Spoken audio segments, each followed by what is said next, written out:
Welcome to the Mr Fixits channel. Today, we will be working on the Kawasaki Brute Force 750. Meanwhile, we've taken on the task of repairing that miracle tractor. For those who haven't seen the first episode, I'll remind you that we don't have compression in the front cylinder, and there's no fuel pressure, but that's not the main issue. The main thing is where our compression is.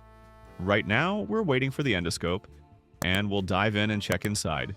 Once we do that, we'll decide what to do next.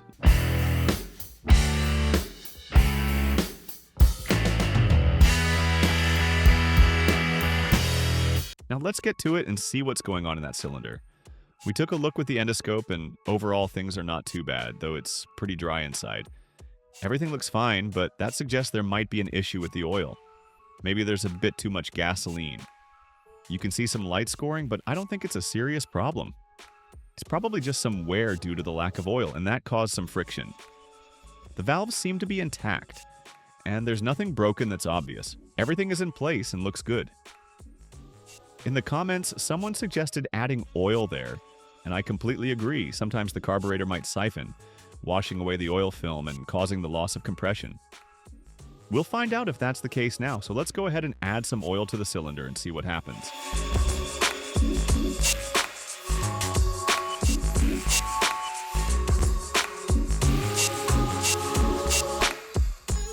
We've added the oil and are now checking the result.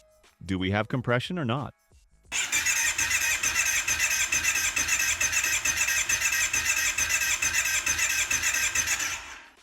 Unfortunately, the situation hasn't changed much.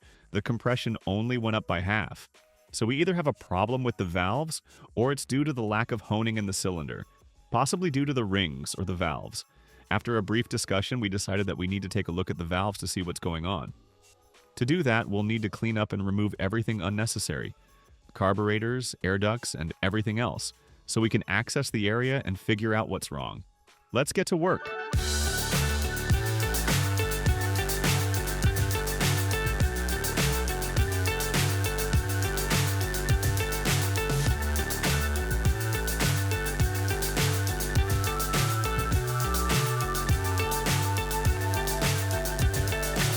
So high I'm hypnotized. What's up is down, what's left is right. Chasing stars and holding you. I can't see the end, but we'll see it through.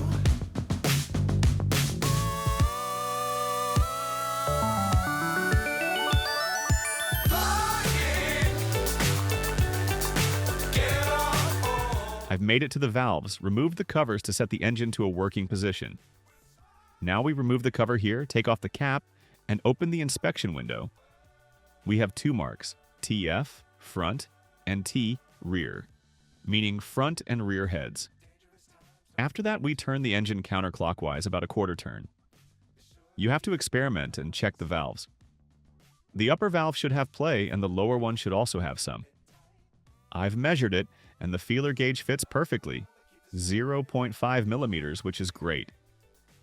Everything is working fine, and now it fits in without any issues. The sound is just right. You can feel there's a little resistance, but it's as it should be. Now, here's the tricky part. I'm thinking about how to approach this because on those valves, there's no play. Even the 0.5 millimeter feeler gauge can't get in, and it should be 0.8 millimeters. So I'm going to have to work with this, and I'm not sure if I can get it off, but we'll see. It'll probably be done after the fact because there's nothing to film here. And I don't think you want to watch my beautiful shoulders, so here's the cut. For you, it's 3 seconds. For me, it was half an hour of swearing. But the job's done. Here, look, we've got 0.5 millimeter clearance. Everything's moving smoothly on both sides, and it's the same with the 0.8 millimeter feeler gauge at the bottom. Theoretically, this should help us because the exhaust valves didn't have any play at all. There was no space even for 0.2 millimeters, so I barely got the feeler gauge in there. Hopefully this means the exhaust valves will loosen up and the compression will come back. But we won't know for sure until we can start the engine. Let's try to add some juice to the battery, but there are so many sensors and parts here that I'm not optimistic about it working well. But we'll give it a shot. Let's put everything back together and start cranking.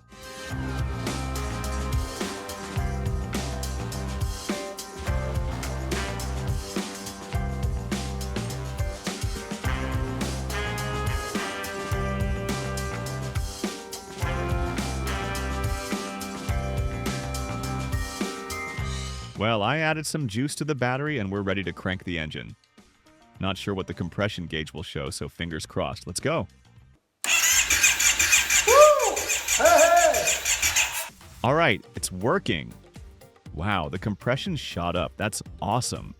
Now we're going to have a drink with the owner, probably just 50 milliliters, though I don't drink. But I might share an energy drink with him. As I said, we adjusted the valves because they were too tight, especially the exhaust ones. I think that's why we were losing all the compression. It's working great now. Our reading is almost like a new engine. I'll adjust the rear head next and everything will be perfect. Our horse is going to run even better, just like before. But we still have issues with the fuel pump and many other things which we'll tackle in the next video. Since we achieved such a great result today, if you liked it, give the video a thumbs up. Leave your comments about what you think. That's all for today. See you in the next one.